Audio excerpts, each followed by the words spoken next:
Ali təhsilli şəxslər üçün hərbi xidmət 3 ay olacaq. Gündəm xəbər nefrində bu mövzu ilə bağlı bir açıqlamamız olacaq və qeyd eləyək ki, bugün 22 aprel tarixidir. Məlumat isə belədir.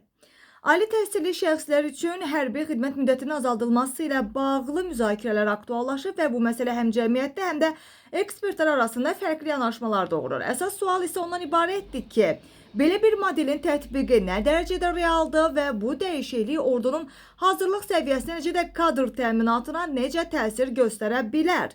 Məsələ ilə bağlı Demokrat Aza açıqlama verən hərbi ekspert Üzeyir Cəfərov ali təhsilli şəxslər üçün hərbi xidmət müddətinin azaldılmasının tərəfdarlarından olduğunu açıqlayıb.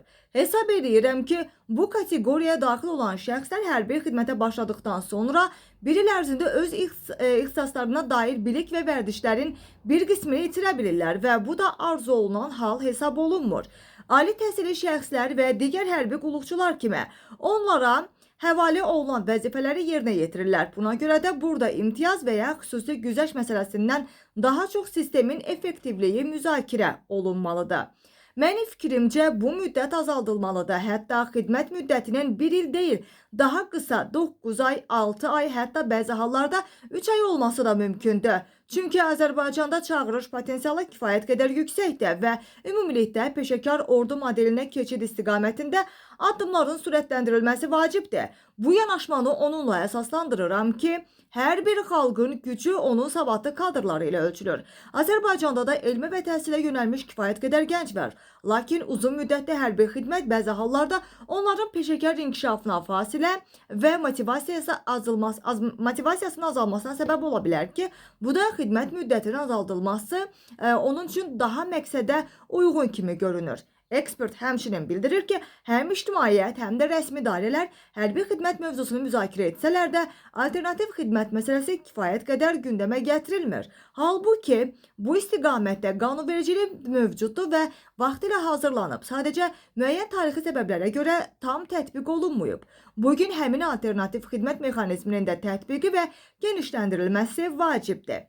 Müxtəlif sosial və peşə sahələrində xidmət imkanlarının yaradılması daha balanslı yanaşma ola bilər. Bəzi arqumentlər, xüsusilə regional təhlükəsizliyi və gərginlik ilə bağlı səbəblər xidmət müddətinin azaldılmamasını əsaslandırmaq üçün istifadə olunsa da, mən hesab edirəm ki, bu yanaşma hər zaman həlledici olmur. Ali təhsilli şəxslərin xidmət müddətinin azaldılması ordunun döyüş qabiliyyətinə və ya kadr təminatına ciddi mənfi təsir göstərməz. Ekspertin sözlərinə görə Azərbaycanda kifayət qədər hərbi təhsil müəssisələri və hazırlıq sistemləri mövcuddur. Hər kəs öz peşə seçiminə uyğun olaraq ya hərbi sahəyə, ya da digər ixtisaslara yönələ bilir. Ümumilikdə, yanaşmam ondan ibarətdir ki, ali təhsilli şəxslər üçün hərbi xidmət müddətinin azaldılması həm sosial, həm də peşəkar baxımından daha düzgün addım ola bilər. Bu prosesin gecikdirilmədən daha balanslı şəkildə həyata keçirilməsi isə məqsədə uyğundur deyə hərbi ekspert Üzeyir Cəfərov bildirib.